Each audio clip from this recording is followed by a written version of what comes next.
하셨죠? 자, 오늘은요 뜬금없이 재건축 추가 이익 환수세 관련한 내용 한 1분간만 신속하게 한번 공부를 좀 해보려고 합니다.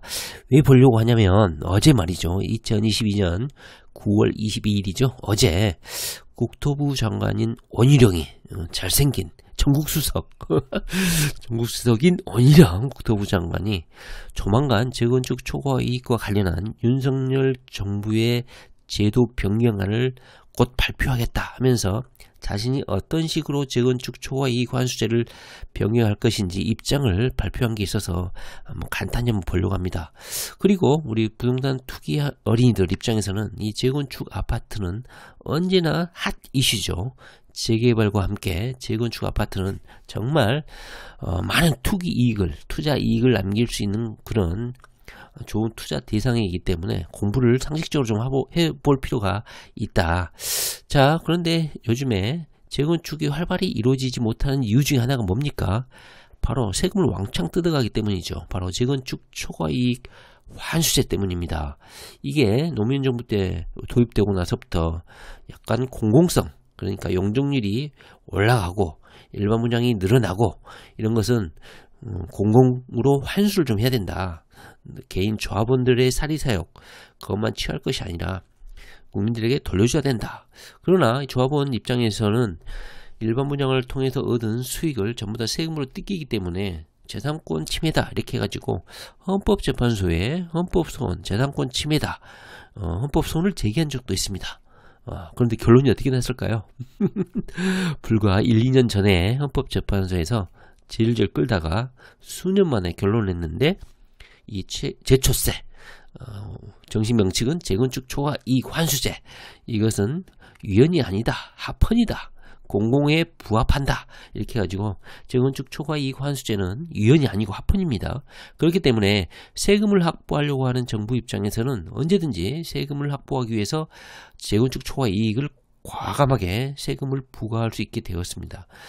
그런데 이제 정부가 바뀌었죠. 그래서 윤석열 정부에서는 이것을 폐지하지 않겠냐 이런 기대도 없지 않아 있었는데 웬걸 국토부 장관 원희룡이가 상당히 좌파적인 성향을 띠고 있다는 느낌을 좀 가지게 됩니다. 제 개인적으로는 좀 확실하게 좀 폐지하고 이럴 줄 알았더니 최근의 스탠스, 발언 이것을 면밀히 분석해 보면 상당히 진보적인 색채를 많이 띠고 있는 것 같습니다. 집값을 올리지 않게 하려는 소득 대비 3배 가까이 올랐다, 8배 가까이 올랐다 하면서 집값이 너무 올랐다 이런 발언을 쏟아내고 있습니다. 자, 그렇다면 이 재건축 초과 이익 환수제 부동산 투기 어린이들도 간단히 알아야 될 것 같고 원희룡이가 뭔 말 했는지 간단히 한번 살펴보고 마치도록 하겠습니다. 자, 재건축 초과 이익 환수제는 재건축 조합 아파트 단지 현재 앞두고 있으신 분들한테는 초미 관심사고 공부를 이미 하셨을 겁니다.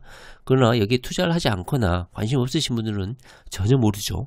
자, 상식적으로 좀 알아둘 필요가 있습니다. 자, 재건축 초과이익 환수제는요, 재건축 부담금에다가 부과율을 곱한 것이죠. 여기 보시면 재건축 초과이익이 발생을 합니다. 썩어 빠진 아파트를 다 부수고 아파트를 새로 올려가지고 용적률도 올리고 해가지고 분양을 하게 되면 새 아파트다 보니까 엄청난 시세 차익을 얻을 수 있죠. 여기에다가 세금을 부과를 하겠다는 겁니다. 그렇다면 재건축 초과 이익은 어떻게 계산을 하느냐, 여기 보시면 입주시 공시가격, 그러니까 새 아파트로 완성을 한 다음에 입주를 할 때 그때의 공시가격에서 최초로 재건축을 하자 하면서 조합을 만들었을 거 아닙니까?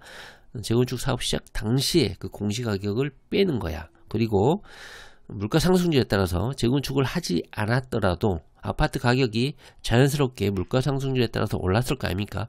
그 오른 자연상승분을 또 빼고 그 다음에 이 재건축을 하면서 투자했던 비용들, 설계비, 조합 운영비 이런 필요 경비들을 빼면 순수한 재건축 초과 이익이 남겠죠.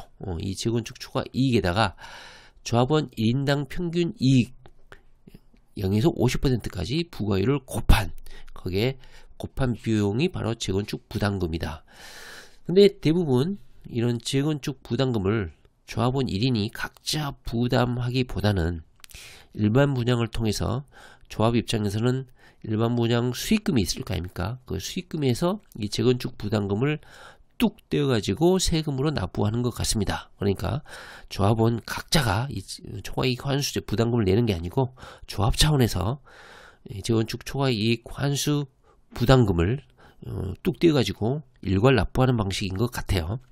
자, 이렇게 재건축 부담금은 0에서부터 50%까지 납부를 하는데, 여기 보시면 조합원 1인당 이익이 3천만원, 5천만원, 7천만원 이렇게 구간별로 나눠가지고 부과율을 10%, 20%, 30%, 50%까지 이렇게 부과를 하고 있습니다.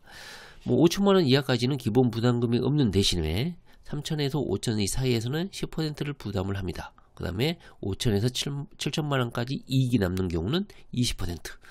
그런데 대부분 이런 재건축 아파트 분양한 거 보시면 아시겠지만 기본 프리미엄이 1억 이상 붙습니다.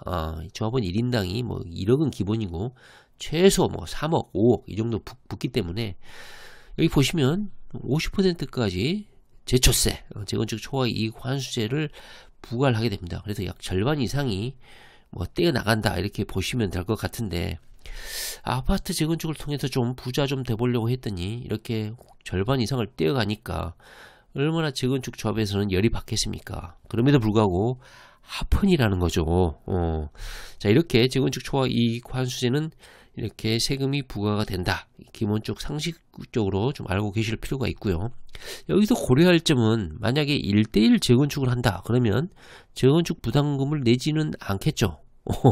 그런데 현재 지방자치단체에서는 1대1 재건축은 거의 해주지 않는다고 합니다. 요즘 분위기가. 레미안 찰리투스 한번 들어보신 적 있었죠? 강변에 1대1 재건축의 대표적인 케이스인데 1대1 재건축한 경우는 최근에 거의 없다고 합니다. 그 다음에 재건축 부담금을 안 내는 방향을 가만히 보시면 아시겠지만 여기 공사 설계비, 조합 운영비 등을 빼주고 있잖아요.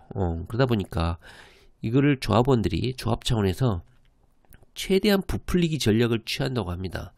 그래서 고급화 전략을 취한다든가 아파트에 무슨 편의시설, 커뮤니티 시설에 돈을 엄청나게 쏟아 부어가지고 최대한 이 재건축 초과 이익 부담금을 내지 않기 위해서 공사 설계비, 조합 운영비 등을 부풀리는 그런 전략을 취하기도 한다고 합니다.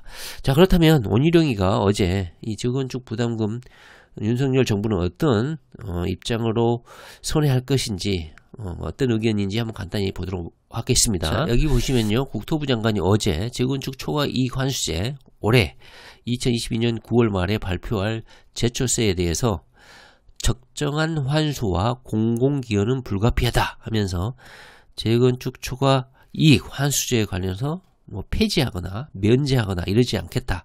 계속해서 이 제도의 틀을 유지하겠다. 이런 입장을 밝혔습니다. 약간 좀 허무하죠. 자, 보시면 토지 건축주의 이익도 보장을 해야 하지만 은근히 약간은 소유자들 재산권을 보호하는 듯 하면서도 결국은 뒤에 방점을 찍고 있습니다. 다른 전체 국민들이 동의하지 않는 한 이 제도를 없앨 수는 없다. 제초세 환수제는 토지 공급이 사실상 종료된 데서 새롭게 나오는 토지에 적용되는 성격이 있다. 그러므로 큰 원칙은 적정한 환수가 이루어져야 한다. 지방이 일률적인 기준으로 묶이면서 재건축 진행이 안 되는 부분이 있는데 이런 지방의 일률적인 기준을 완화하거나 국토부에서 조정을 해주겠다. 이런 차원의 입장을 밝힌 것 같습니다. 그러나 1주택자이면서 오래 거주한 분들에 대해서는 이 제초세를 상당 부분 감면해 줄 수 있다. 감경하거나 면제해 줄 수 있다. 면제해 준다. 저는 가능성이 희박하다고 봅니다. 기부 체납이나 공공기여 부분에 대해서는 초과 이익에서 안 빼주고 있는, 그리고 국가가 부당한 기준을 적용하는 부분은 합리적으로 해주겠다. 기부 체납을 했는데, 그리고 공공기여를 했는데 그럼에도 불구하고 초과 이익에서 안 빼주고 있다면 빼주도록 하겠다. 근데 그걸 다시 한번 거듭 확인하고 있습니다. 그리고 초과 이익 산정 시점을 언제로 할 것이냐, 누진 구간을 어떻게 할 것이냐, 문제는 시뮬레이션이 필요하다. 문제 제기에 대해서 폐지를 빼고는 우리는 열려있다. 그러니까 제초세를 폐지를 하지는 않겠다. 폐지를 하지는 않고 아까 보셨지만 3천에서 5천, 5천에서 7천, 7천에서 9천, 1억 이런 구간별 조정은 할 수는 있겠다. 그리고 그 부담률 아까 10%, 20%, 30% 이 부담률을 조정할 수는 있겠다. 이런 입장을 보이는 것 같아요. 여기서 보시면 가능성이 있는 부분은 아까 보셨듯이 산정 시점, 누진 구간, 뭐 3천에서 5천이냐, 5천에서 7천이냐, 이 구간을 조정하는 선에서 이번 2022년 9월 달에 나올 윤석열 정부의 개편안이 바뀌지 않을까 하는 생각이 듭니다. 결론적으로 말을 하면 재건축 초과이익, 이 환수제는 폐지되거나 면제되지 않고 결국은 적정한 선에서 부담률, 구간 조정 이 정도에서 마무리되지 않을까 싶습니다. 정부 대책이 발표가 나오고 개편안이 확정이 되면 다시 한번 공부를 좀 해보도록 하겠고, 재건축 아파트는 언제나 투기 대상이 되기 때문에 아까 보셨던 표 다시 한번 복습을 한번 해보시기 바랍니다.